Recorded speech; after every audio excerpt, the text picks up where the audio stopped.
জামাত ইসলামী ভাঙতে, জামাত ইসলামীকে দুই গ্রুপে ভাগ করতে মহাপরিকল্পনা নিয়ে একটা গ্রুপ মাঠে নেমেছে। তো দর্শক, তাদের কার্যক্রম যা শুরু হয়েছে, সামনে আপনারা দেখবেন এই মে জুন মাসে আপনারা দেখবেন যে জামাতকে ভাঙতে গভীর ষড়যন্ত্র শুরু হয়েছে। বিভিন্ন নিউজ পেপারে জামাতকে দুই ভাগ করার পক্ষে বিভিন্ন ন্যারেটিভ আপনারা দেখবেন। এমনকি প্রথম আলো, ডেইলি স্টার, সমকাল, বাংলা ট্রিবিউন এ ধরনের নিউজ পেপারও জামাতকে দুই গ্রুপে ভাঙতে যে ন্যারেটিভ দরকার সেই রসদ তারা যোগান দিবে। এই প্রেক্ষিতে জরুরি কিছু কথা বলতে চাই। আমরা প্রথমে বলবো, আদর্শিকভাবে হোক আর যে কারণে হোক না কেন, জামাত ইসলামীকে যে কেউ অপছন্দ করতে পারে, ইটস দ্য রাইট। কিন্তু এটা স্বীকার করতে হবে যে বাংলাদেশকে ভারতের আধিপত্যবাদের হাত থেকে রক্ষা করতে জামাত ইসলামের মতো একটা ফোর্স থাকা ওয়াজিব। যেমন আপনি জামাতকে ভোট দিবেন না, করে দিন, ওকে, সমস্যা নেই, কিন্তু জামাতের মতো একটা ফোর্স থাকা যে জরুরি, এটা দেশপ্রেমের অংশ হিসেবে আপনাকে স্বীকার করা দরকার। দেখেন, এই যে জুলাই আন্দোলন হয়েছে, জুলাই বিপ্লব হয়েছে, আপনি স্বীকার করেন বা না করেন, জামাত ইসলামের মতো, ইসলামী ছাত্র শিবিরের মতো একটা সুসংগঠিত সংগঠন না থাকলে এই আন্দোলন সফল হতো না। এই আন্দোলনের প্রত্যেকটা পরতে পরতে আমাদের অবজারভেশন আছে।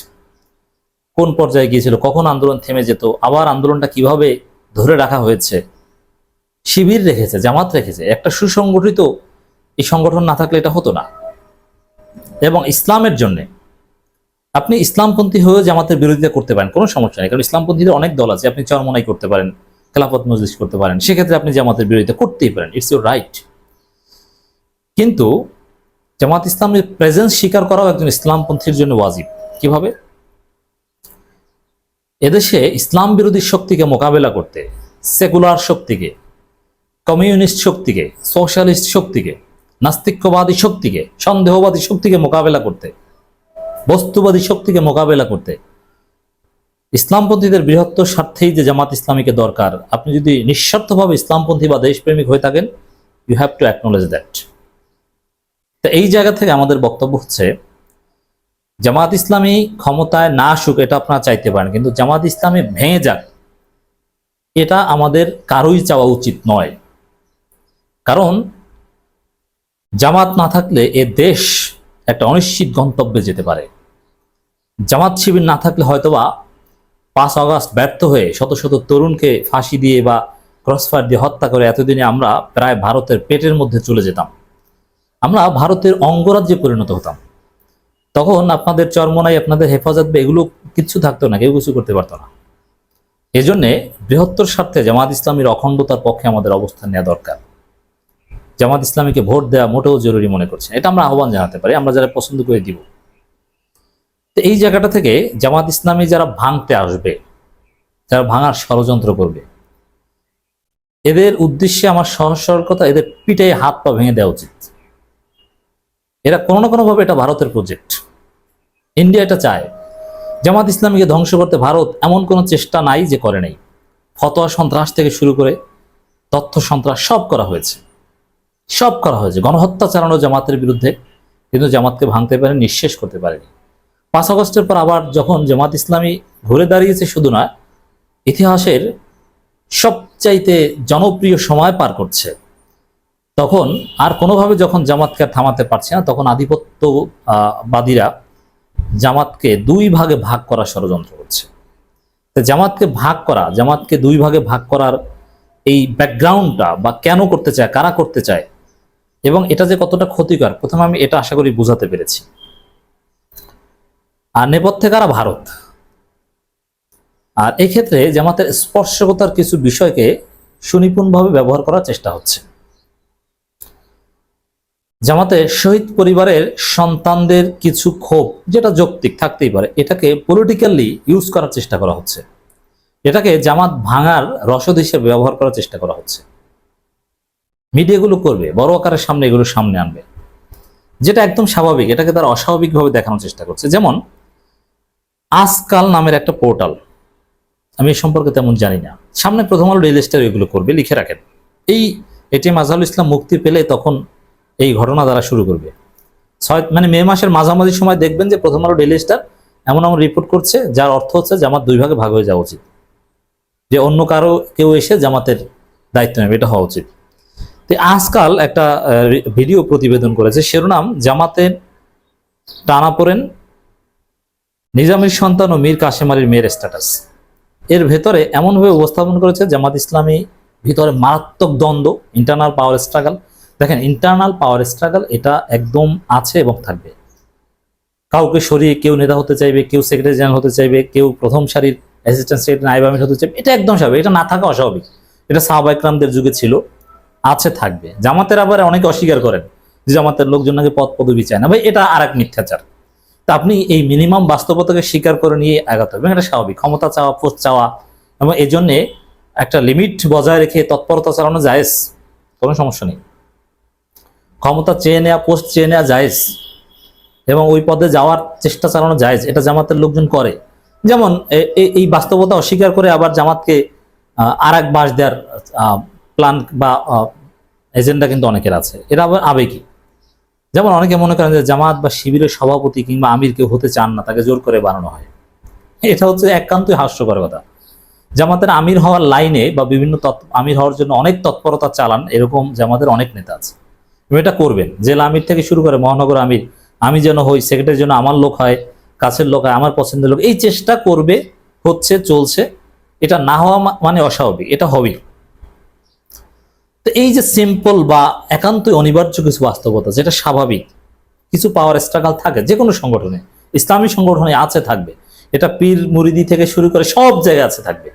তবে এই পাওয়ার স্ট্রাগলটা, এই ইন্টারনাল পাওয়ার কনফ্লিক্টটা বাংলাদেশে এক্সিস্টিং যে কোনো সংগঠনের চাইতে এখনো জামাত ইসলামীতে কম এবং সহনীয় মাত্রায় আছে। যেটা আছে, অনেকে অবশ্যই স্বীকার করেন না যে একদম নাই, না, আছে, এবং এটা সহনশীল মাত্রায় আছে, এবং যেটা আছে এটা স্বাভাবিক। তো যা আছে এটাকে কেন্দ্র করে এই দল ভাঙার কোনো সম্ভাবনা নেই, কিন্তু এই দল যাতে ভাঙে এই জন্য অনেকে উস্কানি দিচ্ছে। তো এই আজকালের এই রিপোর্ট এমনভাবে বলছে যে রাজশাহী বিশ্ববিদ্যালয়ের সিন্ডিকেট একটা, সিলেট অঞ্চল কেন্দ্রিক ডাক্তার শফিকুর রহমান সিন্ডিকেট একটা, যেখানে এসাল মাহবুব, জুবায়ের, সেলিম উদ্দিন এদের নেতৃত্বে চলছে। সেলিম উদ্দিনকে বলা হয়েছে আমির জামাতের ডান হাত। আর রফিকুল ইসলাম খানদের একটা গ্রুপ, রাজশাহী বিশ্ববিদ্যালয়, শফিকুল ইসলাম মাসুদ, নুরুল ইসলাম বুলবুল, এরা একদম জামাতের গুরুত্বপূর্ণ পদগুলো, এই মতিউর রহমান আকাউন্ট, এরা রাজশাহী বিশ্ববিদ্যালয়ের সিন্ডিকেট দখল করছে। হ্যাঁ, এটা একটু অস্বাভাবিক, এটা জামাতকে সমাধান করতে হবে যে রাজশাহী বিশ্ববিদ্যালয় থেকে এত নেতা কেন বের হবে, রাজশাহী বিশ্ববিদ্যালয় এমন কি, আর তারাই সবাই বড় বড় নেতা হবে, এটা স্বাভাবিক না। এখানে কিছু অস্বাভাবিক বিষয় আছে, এবং এই ধরনের অস্বাভাবিক বিষয় আমি একটা সংগঠনের জন্য স্বাভাবিক মনে করি। তবে এটা সমাধান করার চেষ্টা করা বা এটা না হওয়াটাই ভালো, এবং এটা অস্বীকার করা আবার আর এক অতি বুজুর্গি। মানে এই জামাতের এই নেতৃত্বের প্রতি শহীদ অরিজিনাল জামাত যারা, তারা অসন্তুষ্ট, এভাবে উপস্থাপন করা হচ্ছে। নিজামী পুত্ররা অসন্তুষ্ট, কাশেম আলীর পুত্র অসন্তুষ্ট, শহীদ নেতাদের বাঁচাতে যথেষ্ট গড়িমসি ছিল, মানে কঠিনভাবে কাঠগড়ায় দাঁড় করানো হচ্ছে, তারা যাতে নেতা হতে পারে এই জন্য তাদের ফাঁসিতে সম্মতি ছিল, ইত্যাদি ইত্যাদি প্রচার করা হচ্ছে। মানে এটা কেন জানেন? প্রথম কথা হচ্ছে এগুলো আংশিক সত্য এবং এগুলো স্বাভাবিক, এবং এটা শুধু এখন না, সেটা সেই 42 সাল থেকে এরকম কিছু বিষয় আছে। এতে জামাত ভাঙার কোনো বিষয় না, এবং এটা থাকবে, এটা মানুষের সংগঠন থাকবে। যেমন শহীদ নেতাদের বাঁচাতে জামাতের ভূমিকা যদি পর্যালোচনা করেন, 100% ঠিক ছিল, একথা পৃথিবীর কেউ বলতে পারবে না। কিছু ত্রুটি কারো দৃষ্টিতে, কোনো পার্সপেক্টিভে আপনার কাছে ধরা পড়তে পারে। তো এই জন্য ক্ষোভ থেকে, ব্যক্তিগত অবজারভেশন থেকে সমালোচনা করতে পারে, এই সমালোচনাকে স্বাগত জানানো যায়। কিন্তু উস্কানিটা আসছে এরকম যে এই যে স্বাভাবিক বিষয়গুলো, এগুলোকে ব্যবহার করে জামাতকে দুই গ্রুপে ভাগ করতে হবে। একটা হচ্ছে অরিজিনাল জামাত, আর একটা হচ্ছে মানে ওই শহীদ নেতাদের উত্তরসূরিদের অরিজিনাল জামাত, আর একটা হচ্ছে পরবর্তী প্রজন্মের যারা ভারতের সাথে আপোষ করছে, এরকম একটা জামাত। অতএব দুই গ্রুপে ভাগ হবে। এখন এটার সামনে এক্সিলারেট হবে যখন এটিএম আজহারুল ইসলাম মুক্তি পাবে। এটিএম আজহারুল ইসলাম মুক্তি পাবে, এটিএম আজহারুল ইসলাম যে বাস্তবতা, তার শারীরিক অবস্থা বা তার যে অ্যাবসেন্স, এতে তাকে আমিরে জামাত বানানো হবে বা এটা স্বাভাবিক নয়। তিনি হয়তো বা নির্বাচন করবেন বা অ্যাসিস্ট্যান্ট সেক্রেটারি থাকবেন বা সামনে নায়েবে আমির বানানো হবে, কিন্তু তাকে আমিরে জামাত বানানো হবে, এটা তার শারীরিক কন্ডিশন বা এগুলোর সাথে যায় না। তিনি নিজেও এতে আগ্রহ বোধ করবেন না, আমি জানি। কিন্তু এটা নিয়েই এই ভারতের আধিপত্যবাদীরা বা এই ভারতের দালালেরা ষড়যন্ত্র করে, মিডিয়াগুলো, যে এটিএম আজহারুল ইসলাম মুক্তি পেয়েছে, এখন তার হাতে নেতৃত্ব দেওয়া উচিত, ডাক্তার শফিকুর রহমান পদত্যাগ করা উচিত। না, তিনি পদত্যাগ করছেন না, তাকে রাখতে বড় সিন্ডিকেট, এটিএম আজহারপন্থীদের বিরুদ্ধে এই ষড়যন্ত্র সেই ষড়যন্ত্র, এরকম স্বাভাবিক বিষয়কে কেন্দ্র করে এভাবে বা ব্যক্তিগত কিছু ক্ষোভ কষ্টের অনুভূতি শেয়ার করা সাবেক শহীদ নেতাদের, এই জায়গাগুলো সামনে এনে জামাত ভাঙতে অনেকে উস্কানি দিবে। তা আমি আহ্বান জানাবো যে আসুন আমরা জামাতকে অপছন্দ করলেও বৃহত্তর স্বার্থে জামাতকে ঐক্যবদ্ধ রাখতে তৎপর হই। আর সহজ মেসেজটা দিয়ে দেন, জামাত ভেঙে আলাদা জামাত করবে বা এই ধরনের কোনো চেষ্টাও যদি কেউ করে, এটা করবে না আমি জানি, জাস্ট উস্কানি দিয়ে একটা বিশৃঙ্খল পরিবেশ তৈরি করার চেষ্টা করবে। আর জামাতের যতটুকু ভাঙন সেটা এবি পার্টির মাধ্যমে হয়েছে, আর কোনো সম্ভাবনা নেই আশা করি। তারপরে যদি কেউ জামাত ভাঙার চেষ্টা করে, পায়ের নখ থেকে মাথার চুল পর্যন্ত পিটাইয়া হাত পা ভেঙে ফেলা উচিত, কারণ এটা ষড়যন্ত্র। আপনি রাজনৈতিক বিরোধিতা করতে পারেন, কিন্তু দল ভাঙা, ইন্টারনাল ক্লাশ বাজানো, এটা ষড়যন্ত্র।